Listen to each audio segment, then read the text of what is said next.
আসসালামু আলাইকুম প্রিয় ভিউয়ার্স, আশা করি আপনারা সবাই ভালো আছেন। ঈদের পরে আপনাদের সামনে আমি আবার উপস্থিত হলাম এবং আপনাদেরকে সবাই বাসি ঈদের শুভেচ্ছা। সবাই ভালো আছেন। আমি ঈদের মধ্যে রোজার মধ্যে আর ভিডিও দেয় নাই, তারপরেও আসলাম যে আমার ভিডিও এটা পঞ্চম ভিডিও। ইসরায়েল ফিলিস্তিন মধ্যপ্রাচ্যের যে যুদ্ধ, এটা হলো আমার পঞ্চম ভিডিও। আপনারা ভিডিওগুলো দেখবেন। আপনাদের কাছে তবে আমার বিনীত অনুরোধ, ভিডিওটা শেয়ার দিলে সারা মুসলমান ভাইদের কাছে দ্রুত পৌঁছায় যেতে পারে এবং আমার ভিউয়ার্স যে সমস্ত ভাই বোন আছে তাদের কাছে পৌঁছে দিতে পারবে। আপনারা আশা করি আপনারা শেয়ার দিবেন। যাই হোক, আমি একটা কথা আপনাদের স্পষ্ট করে বলতে চাই, ইসরায়েল ছোট একটা রাষ্ট্র, সেখানে জোর করে ফিলিস্তিনিদের বিতাড়িত করে ইসরায়েল ওখানে বসতি স্থাপন করেছে।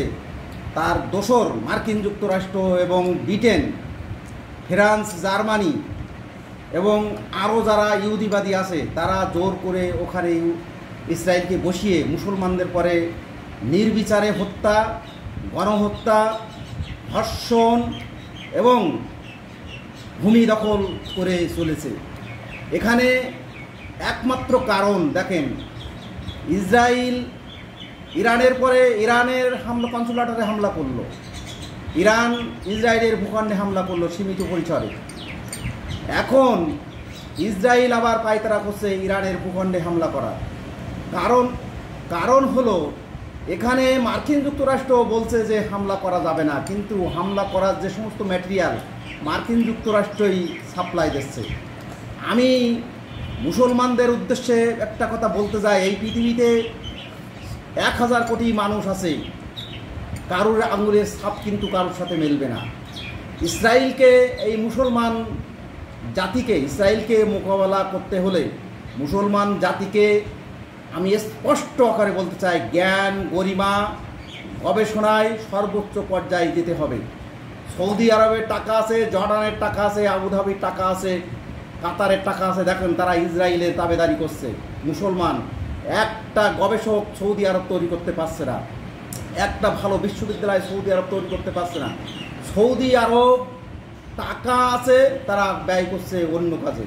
মুসলমান জাতি যদি নেতৃত্ব দিতে চায়, অবশ্যই তাহলে মুসলমান জাতিকে জ্ঞান, গরিমায় সর্বোচ্চ পর্যায়ে যেতে হবে এবং গবেষণা করতে হবে।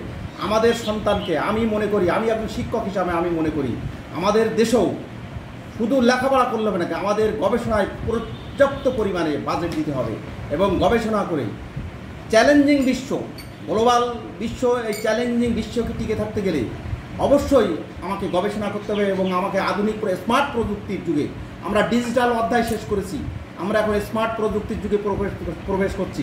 এই স্মার্ট প্রযুক্তি যদি আমরা সঠিকভাবে কাজে লাগাতে চাই, তাহলে অবশ্যই আমাদেরকে জ্ঞান, গরিমা অর্জন করতে হবে।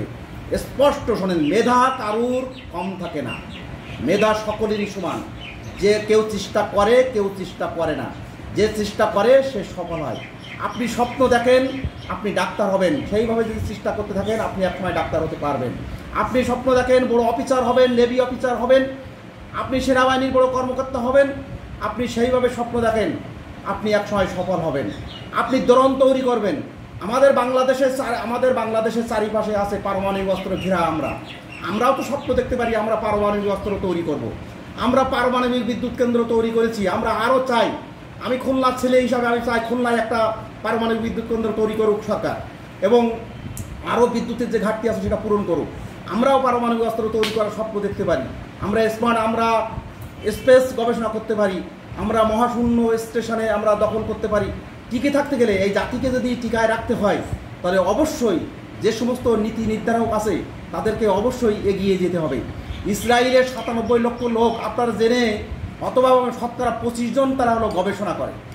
তাদের 25% বিজ্ঞানী এবং নাম করা বিজ্ঞানী। তারা যে কোনো মুহূর্তে তারা সফটওয়্যার, এরপরে চলে নিউরো সফটওয়্যার আবিষ্কার করেছে। সামনে কথা বলবে, নিউরো সফটওয়্যার আপনার সামনে ধর্মে আপনার চিন্তা চেতনা কী সেটা তারা বলে দিতে পারবে। তাহলে এইভাবে যদি আমরা এগিয়ে যেতে না পারি, তাহলে আমরা তাদের সাথে ট্যাকেল দিতে পারবো না এবং তারা আমাদের মারবেই এবং আমাদের মার খেতে হবে। দেখেন বিশ্বাসঘাতক সৌদি আরব, আমি আগেও বলেছি, বিশ্বাসঘাতক সৌদি আরব, জর্ডান আবুধাবি, এরা বিশ্বাসঘাতকতা করেছে। এরা মুসলমান নামের কলঙ্ক। আবার এদের দেশে আমরা কাজ করতে যাই, এদের হাজার হাজার ডলার আমরা দিয়ে আসি, আমরা ইনকাম করি, এরা আমাদের খাটায় নেই, এদের কোনো মানবিকতা নেই, এরা নিষ্ঠুর। কিন্তু আমরা মুসলমান ভাই হিসাবে ফিলিস্তিনির আমাদের খুবই খারাপ লাগে। নির্মমভাবে হত্যা করা হচ্ছে, নারী নির্যাতন করা হচ্ছে, ধর্ষণ করা হচ্ছে। সেই জন্য ভাই বোন বন্ধু প্রিয় ভিউয়ার্স, আমরা অবশ্যই আমাদের ছেলে মেয়েদের লেখাপড়া করাবো এবং গবেষণা করাবো, আমরা যাতে আরও উন্নত প্রযুক্তি ব্যবহার করতে পারি এবং আমাদের দেশকেও আমরা এই 1000 কোটি মানুষের ভিতরে 200 কোটি মানুষ উন্নত, 800 কোটি মানুষ উন্নত না। সেই দেখেন 200 কোটি মানুষ এই পৃথিবীতে নেতৃত্ব দিচ্ছে। কীভাবে নেতৃত্ব দিচ্ছে? তারা জ্ঞান গরিমায় অনেক ঊর্ধ্বে চলে গেছে। সেই জন্য আমাদেরও এগিয়ে যেতে হবে। আমাদের একটা কংক্রিট শিক্ষা ব্যবস্থা গঠন করতে হবে, যেটার ভিতরে থাকবে আমাদের একমুখী এবং আমাদের ছেলেমেয়েরা যারা গবেষণামুখী হয় এবং শিক্ষার প্রতি আগ্রহ হয়, শিক্ষা যেন ছড়িয়ে না পড়ে। এটা সংশ্লিষ্ট কর্তৃপক্ষকে আমি আহ্বান জানাবো এবং সবাইকে সজাগ দৃষ্টি রাখার জন্য, এবং আমাদের ছেলে মেয়েরাও যেন বড় হয়, লেখাপড়া শিখে মানুষ হতে পারে, সেদিকে সবাই খেয়াল রাখবেন, তাদের লেখাপড়া করাবেন। সবাইকে ধন্যবাদ।